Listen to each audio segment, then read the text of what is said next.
So I definitely feel like I'm making a big step forward into my future, and all I've been through, all my parents have sacrificed for me. I feel like I'm now recompensating in some way, like giving back to them with my education and also for myself.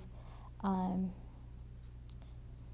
yeah, being undocumented, you don't know what's gonna happen. You don't know if you're gonna be here the next day, or um, if you'll see your parents in the afternoon.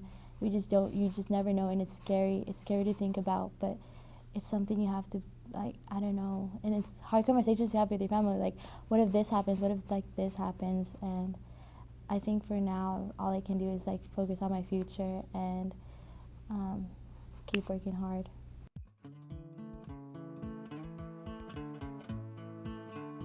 My name is Karime Garcia. I go to East High. I'm planning on majoring in business and minoring in social work because I want to start a nonprofit organization. I'm not sure what I want to help, but I'm kind of thinking like the foster system or the people living in poverty, because I've been through that, or domestic violence.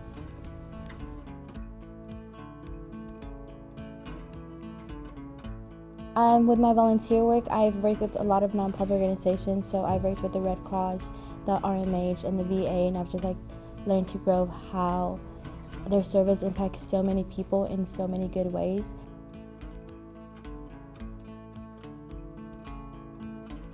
I feel very excited. I'm first generation student, so I really don't know like what to expect. But it's always like been a dream of mine, and my parents never went to college, or I haven't had like siblings or anything. So I think it's like a big step for me, and I feel like very overwhelmed, very like, I feel like it's a gift.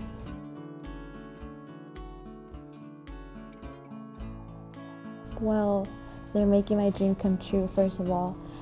I wouldn't like, without scholarships, like I wouldn't be able to continue my education and continue my education into the U.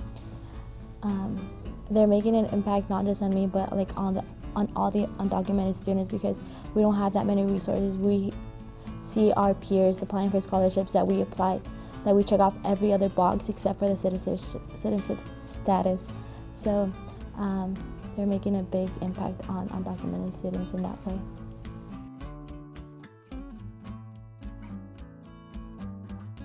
So for FAFSA, we can't apply to that, even though we are in that situation, but we just can't apply to many financial aid and scholarships in that way. It's, I don't know, intimidating, because you're like you work hard, you keep your grades up, and at the end of the day that doesn't matter because you are not a citizen.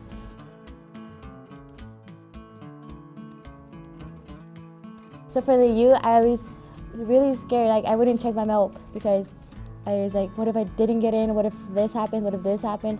So it was a couple of days, and my peers were like, did you get accepted? Because they got accepted. And I was like, I haven't checked my mail yet, I don't know. But when I received my letter, I went by myself to my mailbox first, and I didn't tell my parents. But then I saw, and it said congratulations, so I started bawling, and I was sitting in my car for like a good half an hour. And then I went to my parents, and we just like started bawling, because it's such a big step. And I don't know, I felt so empowered. I was like, I finally did it, like something I achieved that I've been like striving for so long. It's finally happening. My parents they came to the United States because they wanted to give me and my siblings a better future.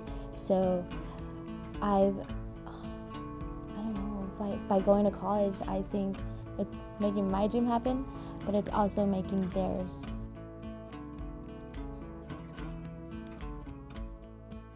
I was so excited too. I was checking my email, and I kind of forgot that I'd applied to this scholarship, and I was like, I went to talk to my ABIC teacher, and I was like, hey, is this like for reals? Is this like a spam email or something? And she's like, no, this is for reals. I was like, no way. So we started jumping, and it was a really exciting moment, because I was like, I'm like one step closer again to making this happen.